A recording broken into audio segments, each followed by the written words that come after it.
Either get a job or get out. I'm sick of supporting a woman like you." My husband's words cut deep, triggering something inside me that snapped. Why should I endure the condescension of a man who belittles others to elevate his own sense of superiority? I'm better off without someone like him. My name is Melissa. I'm 36 and I juggle work with homemaking as a freelance illustrator. I've always been passionate about art and pursued it through college. After graduating, I worked at a design firm, but when I turned 30, I decided to go independent. I wanted to express myself creatively on my own terms. At that time, I was single and excited about living life my way. Then I met my husband, Daniel, through a mutual friend. We hit it off and decided to marry, registering our union a year later. Daniel's job as a salesman required him to travel extensively, which meant he worked long hours. He asked me to become a housewife, so I put my illustration career on hold. I was happy to manage the home while he was away, believing that we should support each other as a married couple. I thought I could return to my art career later and continue my studies in the meantime. We trusted each other and had no major complaints. However, life threw us a curveball when Daniel got promoted to head a new sales office. This promotion meant he wouldn't be transferred for a while, and we could finally settle down in one place. We were both excited about the prospect of stability after constantly moving and adapting to new cities. But the transition wasn't as smooth as I had hoped. Daniel was still overwhelmed with work, managing the new office and launching additional branches. On top of that, the cost of living in our new city was significantly higher than we anticipated. While Daniel's salary could cover our basic expenses, it left us living paycheck to paycheck, with no company housing assistance to fall back on. We wanted to save for the future, but his salary barely covered our current needs. I considered tapping into our savings for security, but it didn't feel like a stable solution. I asked my husband if it would be okay for me to work, as long as I managed the house well. He seemed unsure but eventually agreed, though he emphasized that I needed to keep up with the household chores. His response felt a bit off, but I figured he was just adjusting to the changes. I was excited to start my new job after all these years.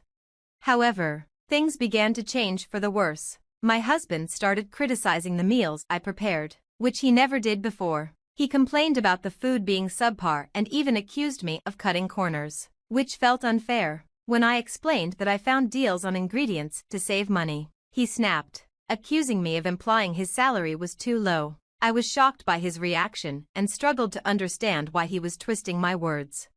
He yelled at me, saying I was ruining things by working instead of focusing on housework. I wanted to argue back but decided against it, thinking he must be stressed from his new responsibilities. I apologized, hoping he was just tired and would calm down. Despite my efforts, his attitude worsened. He started nitpicking everything, demanding that I handle chores to his exacting standards, and even questioned where his clothes were or whether I had shined his shoes. He seemed like a different person, constantly yelling and becoming more critical. Balancing housework and my job proved harder than I expected. I tried to work around the chores, but my husband's high standards meant that housework took up most of my time. When I suggested he help with the chores, he retorted that my job was worthless and that I should quit. He began to belittle me as just a housewife, using it as an insult. His constant criticism and refusal to help made everything feel overwhelming, and my distrust in him grew.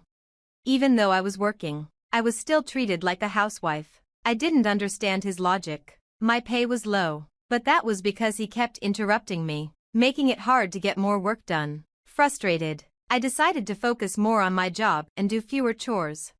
One day, while cleaning, I found his old pay stubs on his desk. Out of curiosity, I looked at them and was shocked to see that his salary was about half of what I had been told. I wondered where the extra money was coming from. He had supposedly gotten a promotion, so why was his salary lower? I couldn't find any old pay stubs from before the promotion, and I felt certain something was wrong.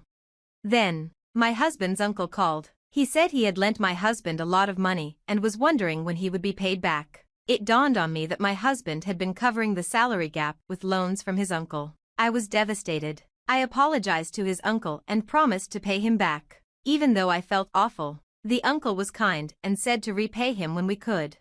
That night, I didn't mention the debts or the pay stubs to my husband, but my frustration with him grew. He continued to belittle me, criticize my cooking and cleaning, and interfere with my work. When I tried to stand up for myself, he slammed his fist on the table and insulted me, saying I was wasting money and questioning who was providing for us.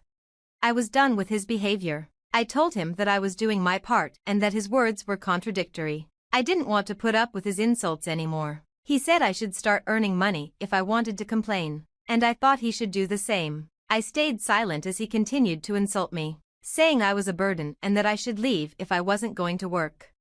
His triumphant look as he said these things sent a shiver down my spine. He probably thought I'd apologize, but I was ready to leave. I grabbed my packed bags and started to walk out. "You can't do anything on your own anyway," he said. I gave him a cold look and said, "I'm leaving this behind." I slapped the divorce papers I'd gotten from the city hall onto the table. He looked stunned and didn't know how to react. I told him, "Make sure you fill these out and send them soon," then left for my parents' house. I had already told them what was happening, and they welcomed me with open arms. My parents were upset about his attitude, the low income, and the debt. They strongly advised me to get a divorce, which I intended to do. My dad offered to help me find a lawyer if I had trouble with the divorce process. I thanked him for his support, hoping to end the marriage quickly. A week later, my husband showed up at my parents' house. "Did you fill out the divorce papers?" I asked. He looked nervous and said, "I'm sorry, please reconsider the divorce." I was surprised by his sudden change in attitude. Although my parents were skeptical, they agreed to let him in to talk. It turned out that his promotion was a lie. He had actually been demoted to a less important job and his salary had dropped as a result. He wasn't good at his job and had been shuffled around due to poor performance. Now, he was stuck in a low-ranking position with little chance for advancement. His pride had kept him from telling me the truth, so he had pretended to be successful to boost his ego. At home, he had taken out his frustrations on me, trying to maintain a sense of superiority. When I left, I had left a copy of my bank statement behind. Even though I earned less than he did, it was still enough to support us. He admitted that he needed me and couldn't afford the rent on his own. He asked if we could try again, promising to change and not make me suffer anymore. I was unmoved and indifferent to his tears. I simply brushed him off. "If you can't afford the rent, then just move. You can find cheaper places if you're on your own. And what about the debt to your uncle? You need to pay that back, right?" When I said this, his eyes widened. He was still trying to hide the debt and start fresh. It's hard to reason with some people. I understand that he was borrowing money to get by, but if we're talking about starting over, he should have been honest about everything. My dad added, "You've been so dishonest. I can't imagine letting you have custody of our daughter now. What were you planning to do about the debt without telling her?" My husband didn't respond to my dad's comment. I kept pressing the issue, saying, "If you won't agree to the divorce, I'll hire a lawyer. Your abusive behavior is grounds for divorce, and I have evidence." He seemed to give up and took the divorce papers out of his bag. "I've really messed up beyond repair. It's too late now. We're strangers," he said. I took the papers and we split the small amount of savings we had. We moved out of our apartment, and I heard he quit his job. Apparently, news of our divorce made his already difficult work situation even worse. He said he was paying back his uncle slowly and working part-time. After the divorce, he reached out several times, asking to reconcile and saying he realized I was the only one who had been on his side. His constant pleas made me uncomfortable, so I changed my phone number. If he had set aside his pride and been honest, maybe things could have been different, but I couldn't forgive his abusive behavior, and the love had faded long ago. I walked away and focused on my career as an illustrator. I'm busy, but every day feels fulfilling. I looked out the window from my computer, thinking about how that moment of courage had changed my life. I'm living my one and only life to the fullest, with no regrets.